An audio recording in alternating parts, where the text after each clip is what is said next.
Para pemirsa televisi dan juga para pendengar radio dimanapun Anda berada yang dirahmati oleh Allah Subhanahu Wa Taala, telah kita ikuti bersama Khotmil Quran 30 juz bersama dengan Majelis Khotmil Quran Pondok Pesantren Al-Quran Asyahadah, pimpinan Bapak Profesor Dr. Kiai Haji Sahid HM MAG MH. Dan pemirsa, sesaat lagi kita akan bersama-sama ngaji online sampai menjelang maghrib nanti. Sudah hadir di studio Masjid Nasional Al-Akbar Surabaya salah satu pengasuh Pondok Pesantren Al-Fatih Tambak Oso Wilangun Surabaya. Selain itu beliau juga aktif di lembaga Bahsul Masail PWNU Jawa Timur.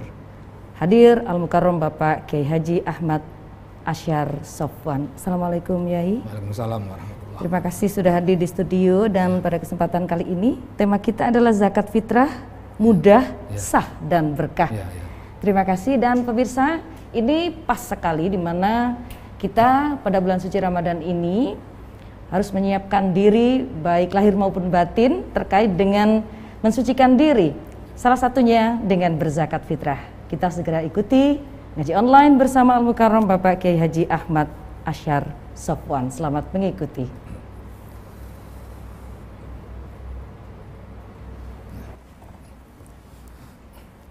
Assalamualaikum warahmatullahi wabarakatuh. Bismillahirrahmanirrahim. Alhamdulillahirabbil alamin. Wassalatu wassalamu ala asrafil mursalin Sayyidina wa maulana Muhammadin wa ala alihi wa sahbihi ajma'in, amma ba'd. Kaum muslimin rahmatullahi alaikum, wabil khusus yang hadir para kru dan kawan-kawan dari Lazisnu,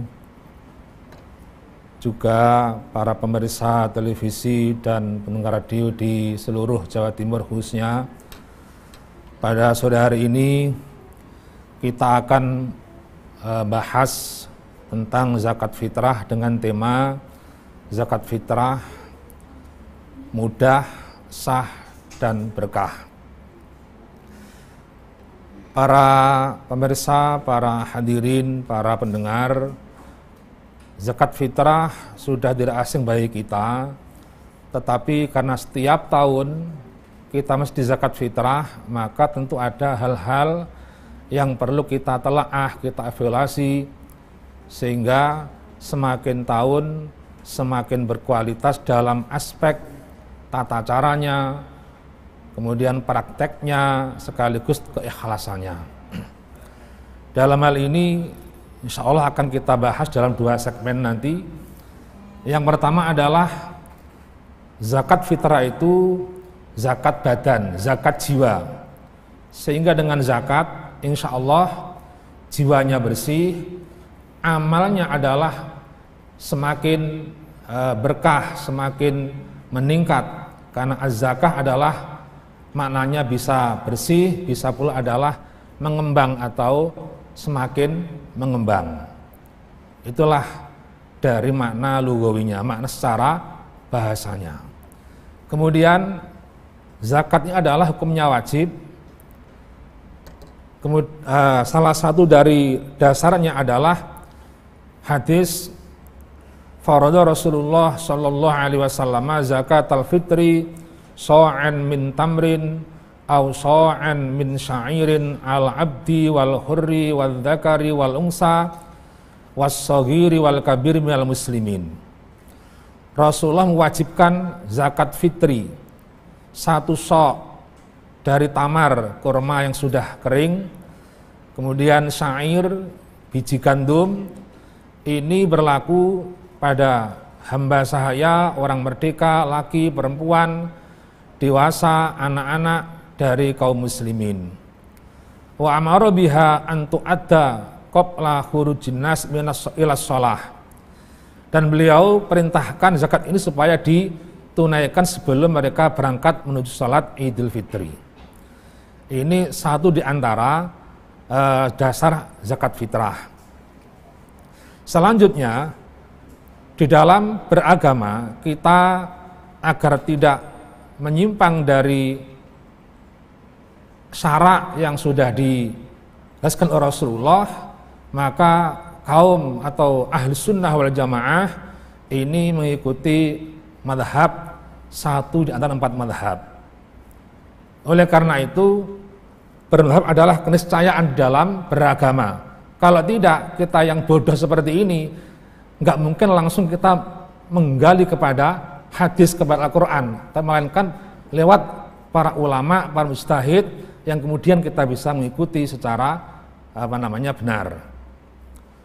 Para pemirsa, para hadirin, para pendengar, dalam hal ini zakat fitrah ini mencakup pembayar zakat, namanya muzaki. Kemudian penerima zakat mustahik. Kemudian qadruz zakah, kadar zakat yang dibayarkan. Itu penting kita bahas pada hari ini. Pertama, muzaki. Seorang muslim, seseorang itu wajib zakat apabila 1, dia muslim pasti. Kemudian yang kedua adalah dia menjumpai sebagian dari Ramadan dan Syawal. Katakanlah mudahnya menjumpai tenggelam matahari saat akhir Ramadan. Yang ketiga adalah memiliki kelebihan rizki dari makanan atau kebutuhan pokok hari itu, hari raya maksudnya, menyangkut pangan, sandang, dan papan. Kalau 3 ini sudah terpenuhi, maka orang ini wajib berzakat. Kemudian selanjutnya, zakat itu kalau seorang suami misalnya, maka tentu menzakati diri sendiri. Ada istilah lain yaitu muaddi an nafsihi, bayar zakat untuk dirinya. Dalam keluarga, suami ini punya tanggungan menafkahi istri, menafkahi anak, mungkin orang tua yang memang sudah tidak mampu untuk hidup mandiri, maka mereka namanya orang-orang yang wajib dinafkahi. Maka kepala keluarga, seorang laki-laki juga wajib menzakati mereka yang wajib ditanggung nafkahnya, yaitu istri dan anak-anak mereka yang masih belum balik atau masih kecil, atau sudah dewasa usianya tapi dia tidak mampu untuk menghidupi dirinya sendiri, belum mandiri. Itu wajib dizakati oleh orang tuanya atau kepala keluarganya.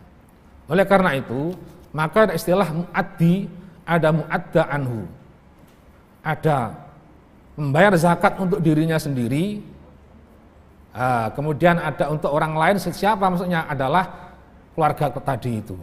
Oleh karena itu ini harus difahami. Sebab kalau tidak, ini akan rancu. Contohnya begini, ada seorang yang anak yang sudah dewasa, dia sudah punya penghasilan, yang menzakati orang tuanya, oke. Tapi caranya bagaimana? Sebenarnya anak ini dialah yang zakat sendiri, bukan orang tuanya. Tapi orang tuanya boleh menzakati, boleh. Tapi karena sudah berkewajiban sendiri anak itu, maka kalau menzakati anaknya, orang tua memberitahu, nak, kamu zakatnya bapak yang membayarkan. Harus begitu. Karena apa? Zakat itu ibadah, tidak hanya bantuan sosial belaka. Maka perlu niat. Itulah masalahnya. Lah padahal anak dewasa sudah bisa niat, sudah mukallaf, harus niat sendiri, nggak boleh bapaknya. Kalau anak kecil, lain lagi, bapaknya yang membayar dan juga yang niat. Itu kalau istrinya atau anak yang masih belum balik. Ini saya kira ini sangat penting, baik difahami oleh muzaki, oleh pengurus zakat, apakah itu amil atau panitia zakat. Para pemirsa, para hadirin dan juga pendengar radio di Jawa Timur, kemudian tentang kadar zakat. Dalam hal ini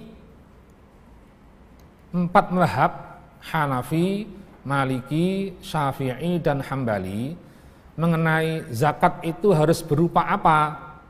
Ini ada ada beberapa pendapat. Secara umum adalah berupa hal-hal yang sudah dinas oleh hadis tadi itu, yaitu ada kurma, ada syair, gandum, ada yang pakai riwayat hintoh atau bur, juga gandum itu. Ada yang zabib, yaitu kismis, ya, tamar tadi. Lah, kemudian dalam hal ini ulama atau jumhur ulama maksudnya adalah dari kalangan mazhab Maliki, Syafi'i, Hambali ini menyepakati adalah dari hadis itu difahami oleh kelompok jumhur ini adalah makanan pokok atau namanya kutil balad. Makanan pokok yang di tempat itu apa. Sehingga walaupun hadisnya adalah berupa berbunyi tamar, berbunyi zabib, berbunyi syair, tapi nyatanya di Indonesia kan berupa beras. Itu namanya dikiaskan. Kita punya namanya manhaj kias, itu kias. Nah, sementara dengan uang bagaimana? Padahal ini sangat mudah. Jadi mudah itu perlu, cuma jangan memudahkan. Ojo gampang no bahasa Jawanya. Ya, meremehkan. Ya, gampang itu memang harus. Jangan yang berat-berat, tapi jangan gampang no. Tidak boleh itu. Tidak boleh seperti itu. Oleh karena itu, karena ini dengan uang mungkin lebih mudah, karena ada uang virtual, apalagi musim pandemi seperti ini akan sangat efektif. Cuma bagaimana caranya kalau kita zakat dengan menggunakan uang? Ini harus ikut pendapat mazhab yang membolehkan zakat dengan menggunakan uang. Yaitu siapa? Yaitu mazhab Hanafi. Dalam ikut mazhab harus utuh. Enggak boleh sepotong-sepotong. Ikut uangnya saja tapi ukurannya adalah selain Hanafi. Ini tidak tepat. Harus ikut mulai dari kadar zakat Hanafi itu berapa. Ya. Kemudian kalau diuangkan jadi berapa? Harus ikut Hanafi. Karena begini para kaum muslimin, sok itu adalah takaran, bukan timbangan. Sok adalah takaran, bukan timbangan. Yang paling aman, tapi juga ini tidak mudah, karena harus naker, tentu lama, pakai takaran, namanya sok. Kami di rumah ada milik kakak saya itu sok itu ada, ya ada.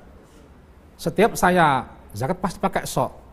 Saya timbang berkali-kali itu pasti timbangannya 2,7 sekian kilogram pakai beras, ya. Tapi dalam mazhab Hanafi satu sok itu beda dengan mazhab yang lain.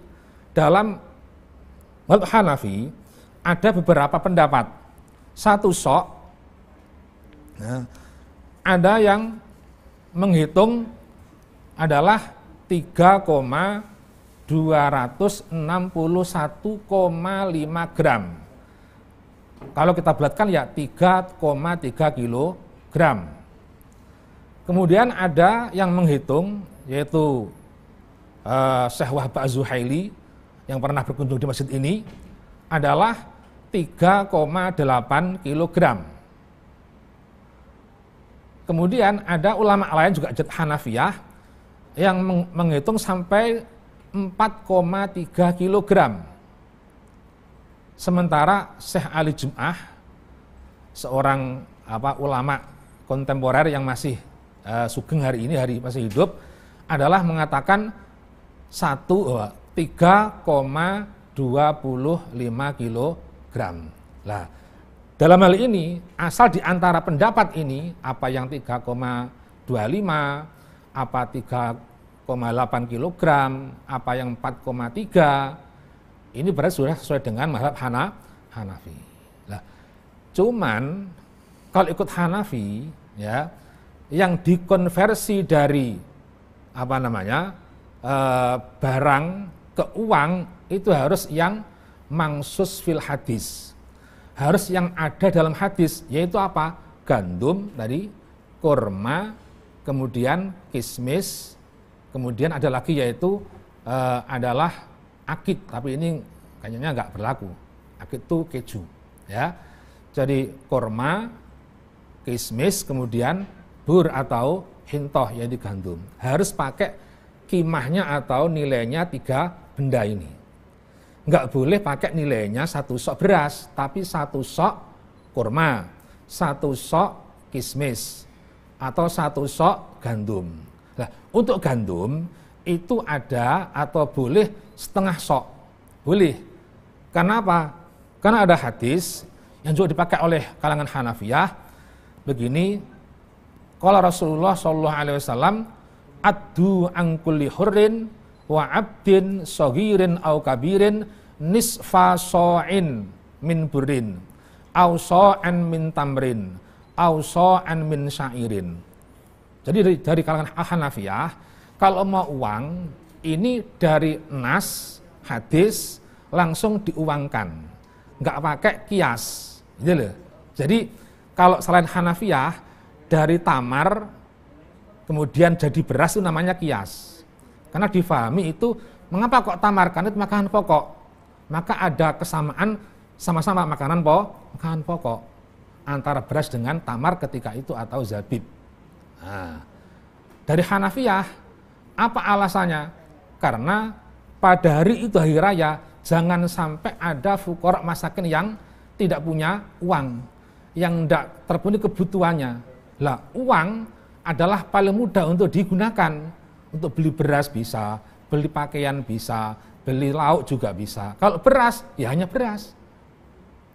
Diuangkan, dijual dulu. Ini kan juga ribet kalau ada toko buka, kalau enggak bagaimana? Nah, inilah yang menjadi pertimbangan ulama Hanafiyah. Nah, oleh karena itu, mari kita semakin tahun kita semakin memahami ini, sehingga ibadah kita ini ya tidak asal ibadah, tapi ada ilmu yang harus kita penuhi, kita taati. Para pemirsa yang saya muliakan, oleh karena itu kesimpulannya, kalau zakat kita ini pakai beras ya sudah maklum, ya. Kalau pakai uang, ini supaya kita ikut kepada ulama Hanafiyah. Dari 3 tadi itu, menurut hemat saya, kita pakai yang tengah-tengah tadi itu. Jadi ada pendapat yang mengatakan 4,3, 3,8, atau 3,25, atau 3,3 kilogram. Nah, tengah-tengahnya berapa? 3,8 kilogram. Ini ikut penghitungannya Syekh Az-Zuhaili. Nah, kemudian yang kedua, ketentuannya kimah atau uang yang kita bayarkan harus kimahnya dari barang-barang yang ada dalam hadis tadi itu. 1 sok tamar, 1 sok zabib atau kismis, atau 1 sok hintoh atau setengah sok hintoh. Kalau kita hitung misalnya kurma, misalnya kita memakan, kita tanya, kita ambil yang sedang sajalah. Kalau yang bagus mungkin akan mahal, ya. Yang sedang misalnya 1 kilo adalah 40.000 misalnya, kali 3,8 kilogram sama dengan berapa rupiah, itulah namanya zakat pakai uang. Kalau beras belum mahal sekarang, itu enggak sesuai, nanti tidak bisa seperti itu. Nah, oleh karena itu, bagaimana masyarakat yang datang kepada amil, kepada panitia bawa uang seharga 1 sok beras. Nah, ini bagaimana? Ada solusinya. Ini harus difahami oleh para panitia atau para amil. Begini caranya, bapak atau ibu, ini uang sampean saya terima, tapi uang ini saya belikan beras.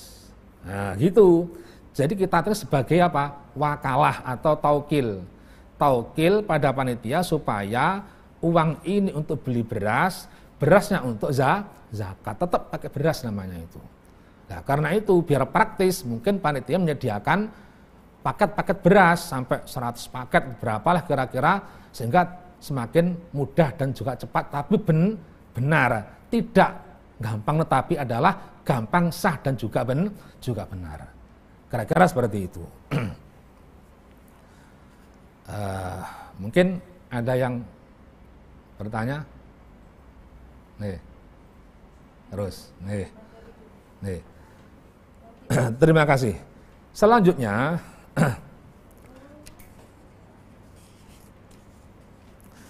ada lagi sebagai masyarakat yang zakat pakai ukuran atau timbangan 2,5 kilogram, ya, ada ya, ada itu. Apa itu salah? Tidak, ya, karena dalam versi MUI kita itu hanya 2,5 kilogram. Setelah kita cari, ternyata itu juga ada di kitab, ada. Antaranya adalah kitab At-Tadhib, ada itu malah 2,4 kilogram. Artinya apa? Sepanjang ada literatur atau marojek yang bisa dipertanggungjawabkan, maka kita tidak usah menyalahkan, tidak usah. Nah, di sini berarti para panitia dituntut untuk juga mempelajari macam-macamnya ukuran-ukuran ini, versi-versi ini. Biar apa? Nanti kalau ada orang yang seperti ini, oh ternyata ada dasarnya, maka diterima. Kalau salah ya kita katakan salah. Ini kurang sedikit misalnya, ya begitu, seperti itu. Baik. Luar biasa ini ilmu tentang zakat fitrah dan lain ini tidak tampaknya itu mudah, padahal itu tidak boleh dianggap mudah, tidak boleh diremehkan karena ini penting terkait dengan mensucikan diri ya, Pak Kiai. Tadi sudah ada pertanyaan yang masuk sampai di redaksi kita, pertanyaannya jauh dari Kuala Lumpur, Malaysia. Jadi yang menyaksikan tayangan kita ini tidak hanya Jawa Timur, Yai, kita disaksikan oleh beberapa negara juga ikut bergabung bersama kita. Ini salah satunya dari Kuala Lumpur, Malaysia, Ibu Haja Soraya. Pertanyaannya, saya pekerja di Malaysia, saya ingin zakat fitrah di Indonesia. Apakah bisa dengan cara mengirim uang yang dititipkan melalui Masjid Al-Akbar atau Lazisnu? Monggo, Yai. Terima kasih. Kalau jawaban bisa apa tidak, bisa. Tapi bicara mana yang lebih bagus, ya. Jadi zakat fitrah itu kita keluarkan di mana? Ini memang diperdebatkan. Yang disepakati adalah dibayarkan di tempat yang dizakati itu berada di mana. Saya zakat untuk saya di Surabaya, ya di Surabaya kita berzakat. Saya menzakati anak saya yang masih kanak-kanak, tapi di luar negeri misalnya. Di mana zakatnya? Yang afdal adalah di luar negeri. Ikut tempat di mana siapa yang dizakati. Nah, oleh karena itu, kalau saya di sini, zakatnya saya kirim ke luar kota. Tadi itu ibu dari Singapura, dari mana? Kuala Lumpur, dikirim ke Surabaya. Itu gimana? Itu ulama beda pendapat. Ada yang membolehkan, ada yang tidak. Nah, makanya saya katakan boleh ala pendapat sebagian ulama. Tapi yang afdal, yang sepakat adalah kalau jenengan di sana di Malaysia, ya di Malaysia. Kalau zakatnya jenengan sendiri, kalau zakatnya anaknya yang di sini, ya di sini. Tapi ingat, Bu ya, kalau masih belum balik, ya itu adalah cukup yang niat jenengan. Ini zakat anak saya umur 3 tahun misalnya gitu, namanya A. Tapi kalau sudah dewasa, maka harus apa? Memberitahu, nak, sama tak zakati, tak kirim ke Kuala Lumpur, sama niat diwele ya, harus begitu. Kalau enggak nanti kan bukan ibadah namanya. Nah, gitu.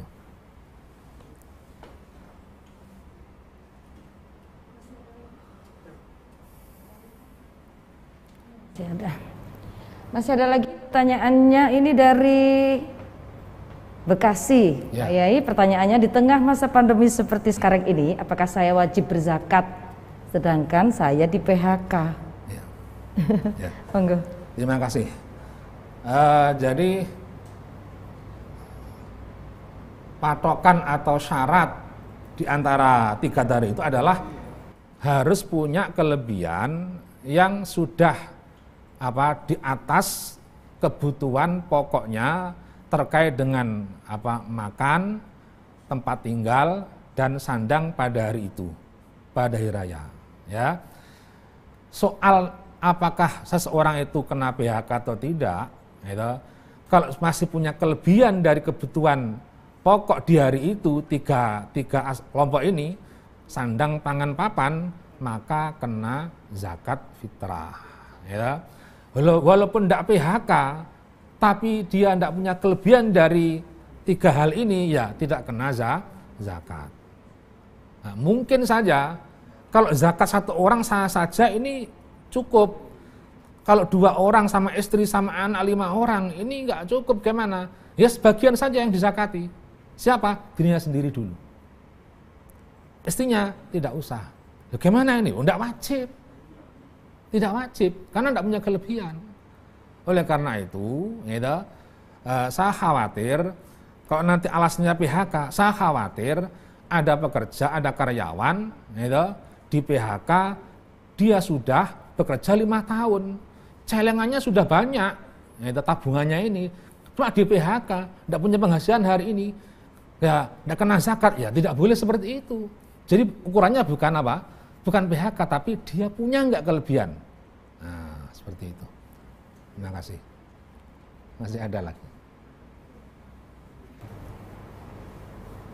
Pertanyaan selanjutnya dari Jombang, Bapak Syaifuddin Cahyo. Pertanyaannya adalah, banyak masjid yang mempunyai panitia zakat fitrah. Apakah itu termasuk amil yang berhak menerima zakat? Ya, terima kasih. Ini berarti kita harus ke segmen 2 ini. Ya. Belum dijelaskan sudah ada pertanyaan. Ya, enggak apa-apa. Okay. Berarti sangat antusias, sangat semangat. Betul. Terima kasih. Begini, jadi amil ini adalah satu di antara asnaf 8. Artinya dia termasuk kelompok yang berhak menerima bagian zakat atau boleh menerima zakat untuk dirinya sebagai amil namanya. Lah, amil dengan panitia, ya, ini bedanya apa? Soal tugas-tugas mungkin ya hampir sama lah atau mungkin sama lah begitu, karena mengurus zakat, ya, membantu masyarakat untuk mengurus zakatnya. Tetapi dalam masalah status boleh menerima atau tidak ini ditentukan, ya, oleh adanya pengesahan dari pemerintah di negara itu. Kalau amil itu sekelompok masyarakat atau orang-orang yang memang disahkan untuk mengurus zakat. Negara mengesahkan dia adalah pengurus zakat. Di negara kita sudah ada Basnas, sudah ada LAS. Kalau Basnas pasti ada SK-nya. Kalau LAS, ya, yang saya tahu ini Laisnu, ya, ini sudah ada SK-nya, ada pengesahannya, maka dia amil. Oleh karena itu, kalau amil ini berarti dia bisa mendapatkan bagian dari zakat. Berapa bagiannya? Ya diukur dengan kalau kerjanya itu sehari semalam atau 1 bulan ini kira-kira layaknya berapa. Itu aja. Tapi kalau bukan amil, walaupun dia susah payah mengurus zakat, dia tidak berhak apa? Untuk menerima bagian dari zakat. Ini mengenai bagian amil. Kemudian ada perbedaan yang sangat prinsip antara amil dan bukan amil, ya. Ini keputusan Basmas LNU di Jawa Timur tahun 2014 di Pondok Termas Pacitan. Begini perbedaannya. Kalau bukan amil, dalam pandangan fikih, kalau bukan amil atau panitia maksudnya, ini adalah dalam fikih kategorinya wakil. Wakil dari muzaki. Wakil dari muzaki. Misalnya gini, kalau yang paling gampang, saya muzaki. Jenengan, Mas, ya, tolong ini zakat saya berikan kepada fakir bernama ini, namanya sana. Saya terima, itu nama wakil muzaki. Artinya apa? Ketika zakat ini jenengan terima, ini belum sah. Kenapa? Belum sampai kepada alamat. Karena jangan apa? Wakil saya. Ini kalau bukan amil yang sah. Ya. Tapi kalau amil yang sah, ketika saya zakat saya serahkan pada jenengan sebagai amil, diterima. Ini sudah sah. Karena apa? Kalau amil ini amil yang syar'i adalah namanya wakil mustahik. Kalau panitia bukan amil yang resmi, itu namanya wakil muzaki. Ketika zakat sampai diambil, kalau wakil muzaki belum sah zakatnya, masih dalam proses sampai ke tangan mustahik. Tapi kalau dia amil yang resmi, begitu sampai kepada amil sudah sah. Zakat saya sudah sah, sudah gugur. Itu bedanya. Yang kedua perbedaannya lagi, kalau amil syar'i yang sah, operasional pengurusan zakat itu biayanya boleh mengambil dari hasil zakat seperlunya. Kalau panitia zakat tidak boleh mengambil zakat untuk operasional. Lah terus gimana kalau beli kresek? Kalau usung-usung itu siapa yang bayari? Siapa? Ya muzaki dhewe, tambahi. Fitrah taker ditambahi duit 2.000. Nah, itu caranya biar aman nanti, sah dan mudah, tapi benar. Yang ketiga adalah kalau amil syar'i adalah mustahik dapat bagian zakat, kalau panitia zakat adalah tidak bisa mendapat bagian dari zakat.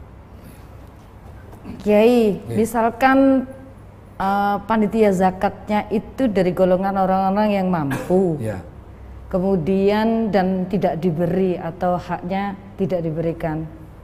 Kemudian memang si panitia ini istilahnya memang dia mungkin juga memang sudah merasa mampu dan tidak mendapatkan, tidak mengambilnya, itu bagaimana? Ya. Jadi ambil itu kan berhak, berarti kan boleh diambil, boleh tidak. Nah, gitu. Kalau misalkan diambil, tetap diambil, urusan nanti mau diberikan siapa atau siapa itu, baik. Tetapi haknya tetap ya. Tetap. Baik. Ini ada pertanyaan lagi dari Ahmad Afdol. Pertanyaannya adalah, Pak Kiai, saya mau tanya, apakah bayi yang masih ada di dalam kandungan itu wajib berzakat?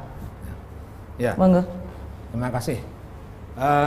Biar singkat, tidak wajib dizakati. Karena tadi patokannya, kalau seseorang itu hidupnya adalah menangi Ramadan dan Syawal, katakanlah ketika tenggelam matahari akhir Ramadan dia masih hidup, maka ia termasuk yang kena zakat atau dizakati. Oleh karena itu, kalau ada anak yang lahir setelah maghrib malam rioyo, itu tidak kena zakat atau tidak dizakati. Tapi kalau ada orang mati jam 5 sore seperti ini, engko bengi rioyo, gimana? Dizakati. Walaupun nguburnya nanti malam atau besok pagi. Seperti itu. Kenapa? Karena menangi hari raya. Tenggelam huruf hari raya, akhir Ramadan itu. Seperti itu. Ya, saya teruskan sedikit ya. Yang terakhir mungkin, dalam hal ini zakat itu harus niat, karena ibadah. Niatnya kapan? Ketika menakar, atau ketika kita membawa ke panitia, atau kita menyerah kepada mustahik, itu niatnya. Niatnya gimana? Yang paling mudah, cukup ini adalah zakat fitrah saya. Kalau misalnya adalah untuk istrinya, ya katakan ini zakat fitrah istri saya. Hanya begitu.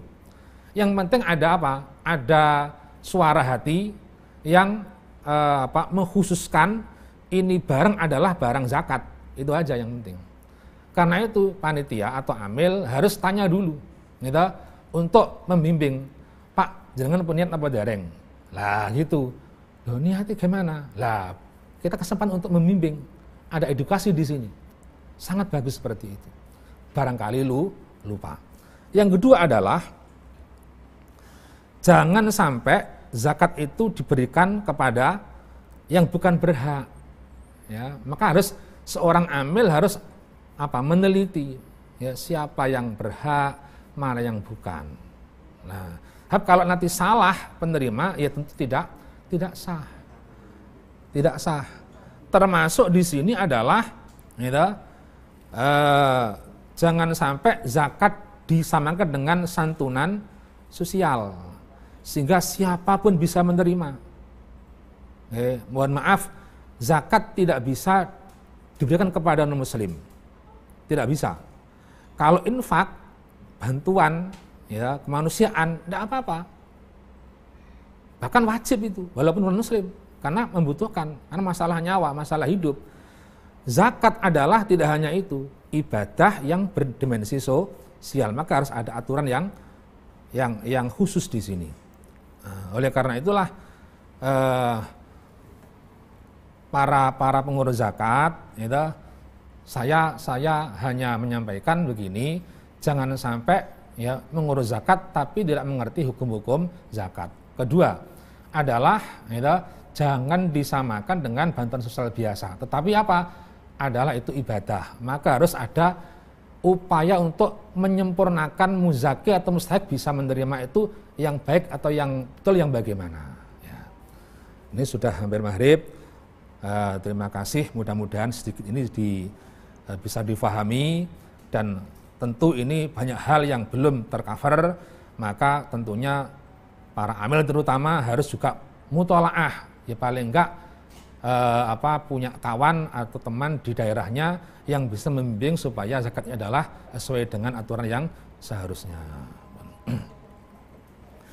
Terima kasih, mohon maaf. Al-Fatihah. Bismillahirrahmanirrahim.